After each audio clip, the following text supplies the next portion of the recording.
Jim, this next question is from Allie. As an empath, I sometimes find that I don't want to be here on Earth.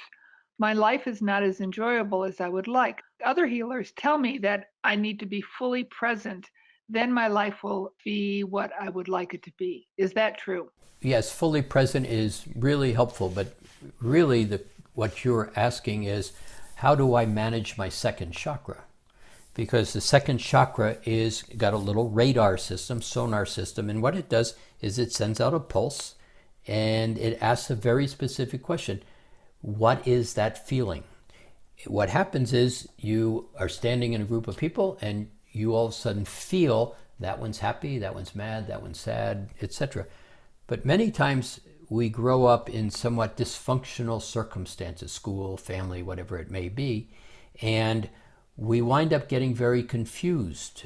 And so we begin to think I'm not okay because of the nature of how you're brought up, a person in some fashion. And then that little radar machine begins to be something that relates more to survival and understanding your environment than it just being something that allows you to navigate comfortably in your world on your terms. And so that question that says, what is that feeling, all of a sudden gets shifted to, what is that feeling about me? And so now that person that was mad, angry, sad over there is mad, angry, sad at me. And so then the defense mechanisms begin to play out in a different way. And I don't like the world I'm in, and so I'm going to hide, I'm going to avoid, I'm going to retreat because the world scares me. They are after me. And the reality is the machine works perfectly. It's we change the question in order to adapt to a somewhat dysfunctional or invalidating environment. And so the bigger answer to the question is first, you're fine, and turn down your second chakra a little bit. Or play right where we just played is this rose tool, very much a level 1 tool. The rose is my most important tool of all the tools that are taught. Because if you can't find that you can manage yourself and discern between what is mine and what is noise or somebody else's opinion, the ability to get clear, conscious, and step into your own well-being is constantly challenged. And with that second chakra open and defined in what do they think about me, it makes the general navigating the world challenging, like you say. I'm nervous about the world. You're fine. In this case, it's just really sit down. Here's how you do this. Just sit down, ground, get into the center of your head, get quiet, say hello to your first chakra. This is for everybody.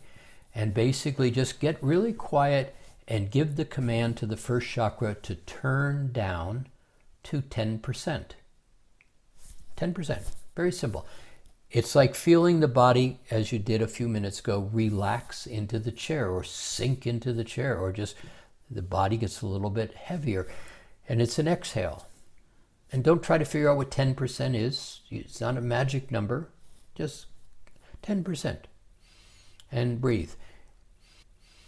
Sit there for a minute. You'll get quieter. Give the command to the second chakra. Turn down to 10%. Both levels are not interfering with your life, but what happens is they allow you to be present, sitting in the chair, not navigating traffic, not driving. If you all of a sudden have to get up, the second and first chakra turn back on to navigate your day. But as you play in that space and you start to get more comfortable with it, you start to find that you stand up and you're not so engaged in the noise. The second chakra, first chakra begin to function a little differently. Third chakra, you want to turn that down also. Now, being simple without getting into definition, if you have a male body, you want to turn that second chakra down to about 25%. Again, don't try to figure it out. Don't try to analyze it. And the body will get quiet again. If you have a female body, turn it down to about 50%. And then just sit there and the body will get quieter. Particularly that third chakra is about power, control, judgment, and resistance. And so if you are in a push and shove, or you're in trying to control somebody, or you're resisting somebody, or you're judging somebody, and your third chakra hurts, that's not the question you asked, but for others, if my third chakra right in my solar plexus hurt, just ask yourself, who am I arguing with, pushing against, shoving, judging, resisting, trying to control? 100% the answer will be, if that third chakra hurts, you're in one of those 4 words. But for you, turn the chakras down, sit there quietly, notice what happens. Begin to figure out how to play with that rose. Allow the rose to be not a protection rose, it's simply a point of discernment, delineation. From the rose to my heart is me, and everything else is Shakespeare's theater to entertain me, not to fear. And all of a sudden you find that you're not in that same game you were growing up or reacting to. Hope that's helpful information.